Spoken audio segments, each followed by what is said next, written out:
Hiya and welcome back to the channel. So, the last month or so, quite a few things happened that really got me thinking about the emotional side of immigration, right? So, a friend of mine lost her dad, and last month he was being buried back home, but she couldn't go. Don't ask me why. Another friend just had a baby, and her mom's visitor visa was denied. The mom that is coming for Mugo. For those who don't know what Omugwo is the traditional act of a grandmother coming to take care of her grandchild and daughter after childbirth. This mother can't come because her visa was denied. That's a whole experience that mother, daughter, and grandchild will probably miss. And then there was me, standing in my kitchen at 6 p.m. last Saturday, stirring a pot of ogbono soup that I had cooked, just like my mom had taught me to do, except this time it didn't taste like hers. Not even close. And this is not the first time I'm cooking ogbono soup, but for some reason I just could not explain. I just stood there, suddenly missing home so badly, like it felt my chest couldn't hold it in. Not just because of the soup, okay, maybe a little because of the soup, I think, but because in that moment I would have given anything to be sitting at my mother's table and hearing her say, "You added too much water." That got me thinking. You see, when we talk about immigration, we focus on the steps, how to get here, the documents that you need, how to settle down, how to make money. But what about what it costs? Because when you have seen Shege trying to move to Canada and you finally got your visa, the only thing that you are thinking about is how to pack everything you own into 2 suitcases, how to buy winter jackets, how to sell your things, how you are finally coming to Canada. It's good. It's a good feeling. But no one warned you about what you are leaving behind and what you are coming to face here. So in this video, we're going to talk about what we don't talk about enough. The fact that some people haven't seen their parents in 7 years. The fact that some mothers jackpot and left their children when they were 5 years old, and now one of the children is in university. The fact that siblings have not hugged themselves for almost 9 years. The fact that relatives back home, even parents, are passing away while their kids are 25,000 miles away. It's sad. Somebody told me the other day that I have no idea how it feels to watch your younger brother become a man on WhatsApp. To see your parents getting older on video calls that keep freezing because of network. To miss birthdays, weddings, even funerals, because for some reason you moved abroad and have not been able to go back home since then. Is immigration tearing families apart? One sibling is in UK, another one is in Canada, and yet another one is in Europe, and parents are in Nigeria. Is that what family is supposed to be? And let's not even talk about the food. You crave the taste of home in ways that you didn't even expect. Not just the big party firewood jollof rice, but the simple things. Hot puff from a roadside seller, barley and groundnut, the suya that Mohammed sells at the corner, your mom's egusi soup that somehow always tastes better than the one you cook. You try to recreate it, but it's never quite the same. The spices here are not anything to write home about. The tomatoes here are different. Even the rice, it doesn't behave like the one we have back home. You just miss the food. And sometimes you're not just missing food. You're missing memory, identity. And on top of that, even after years abroad, you can still feel out of place. Trust me. You laugh when you're supposed to. You smile when you're unsure. At work, you nod with a wide smile, even though you don't even understand the joke. Because the culture here, it's different. At home, greetings mattered. Respect was in the tone of your voice, the way you dobale when you speak to an elder, the way you said good morning. Here, people call elders by their first name, Numa, and your child is not saying, whatever, mom. Hey! You're constantly switching between your home self and your abroad self. Sometimes you feel too African for here. You dress differently. You speak differently. You even walk differently now. Even then, sometimes you still feel like an outsider. It's just like living in between 2 worlds and never fully belonging to either one. It's insane. And then you start missing the chaos you once complained about back home. Back home, there was always something happening. Someone stopping by unannounced at your house. A neighbor knocking just to gist. Loud music from 3 streets away. Loud church drums on a Wednesday night for some reason.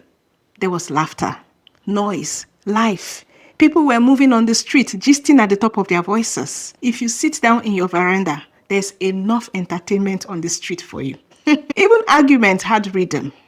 But here in Canada, it's so quiet. Too quiet. You walk down the street and no one greets you. The silence on the street is heavy. Everyone minds their business, and at first it feels like peace until it starts to feel like loneliness. You just miss your community. Back home, your problems weren't just yours. Your aunties, your cousins, your uncles, even your neighbors would join the conversation uninvited. It was annoying then until you realize now that it was love. Here, you're on your own. Independence is the culture. Privacy is sacred.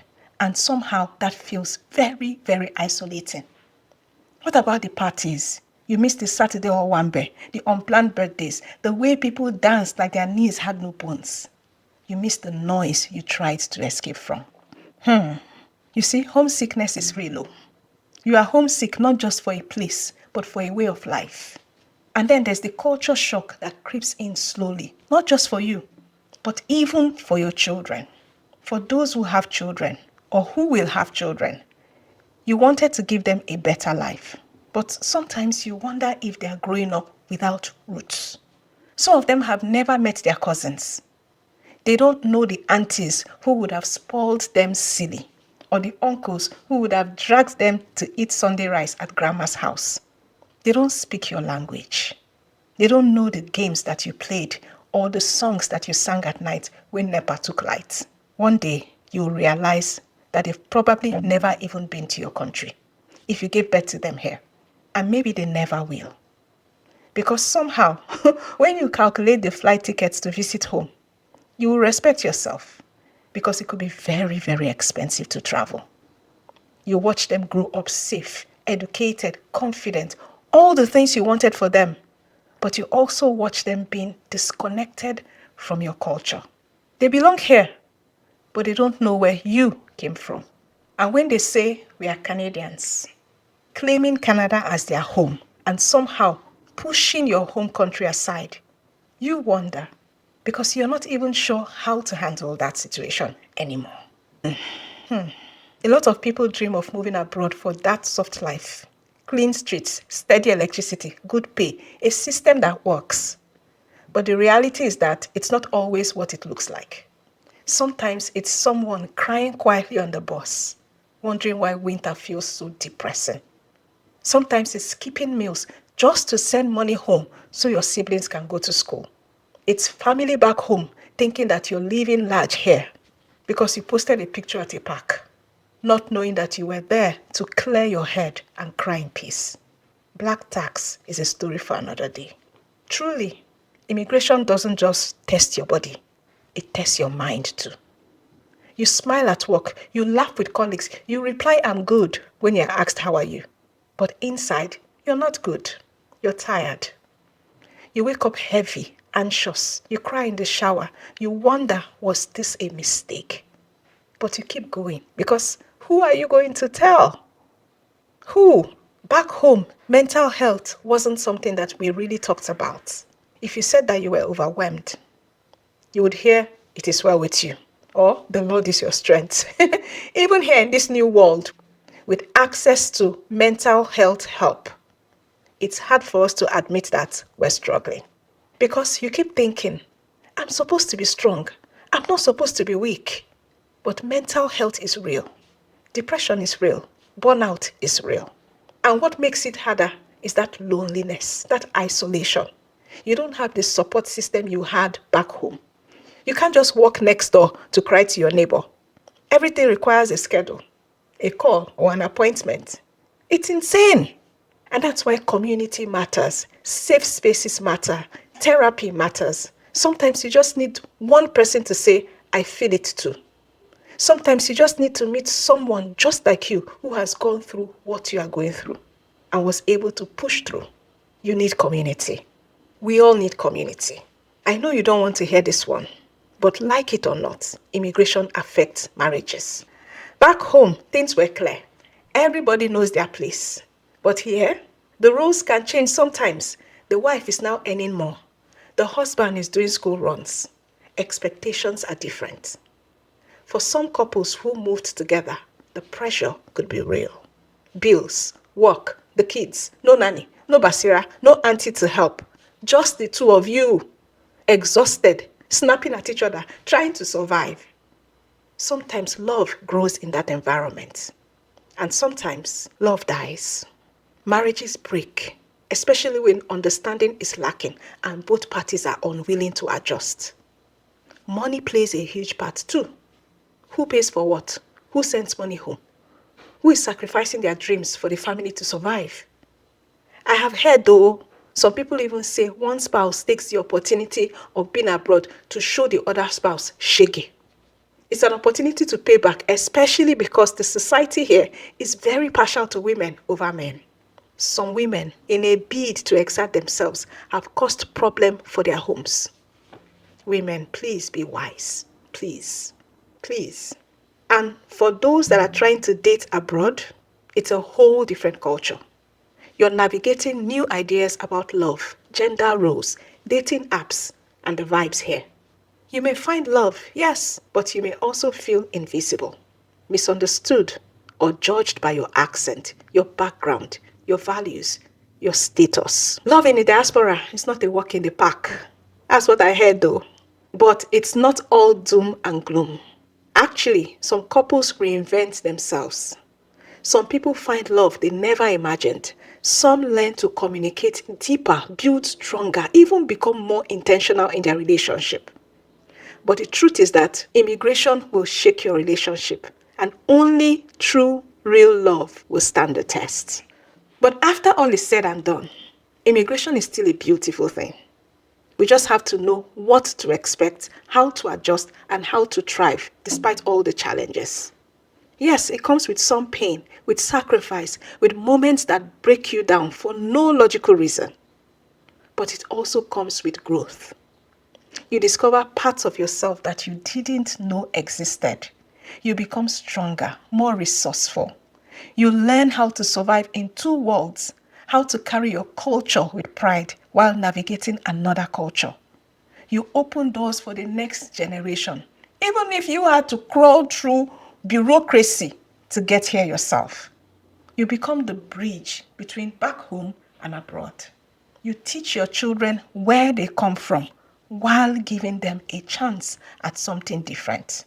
You build new community. That's the one I love. You learn how to start again. And sometimes, in the middle of winter, when the cold is biting you and you are shivering, you might just catch yourself smiling because you realize that you're not just surviving, you're becoming. And I honestly love that. So to every immigrant out there holding it together, starting from scratch, carrying the weight of 2 continents on your back, you are not alone. And this journey, though it's hard, it's still worth it. You may not always feel seen, but you are doing something big. And one day, whether it's your child graduation, you buying your first house, you getting that dream job, or just that quiet moment when the heater is on and your fridge is full of groceries, you'll realize, hey, I made it. Yes, you made it. You honestly did. And I'm so proud of you. Now I want to hear from you. What's been the hardest part of immigrating for you? And what's been the most unexpectedly beautiful part of it?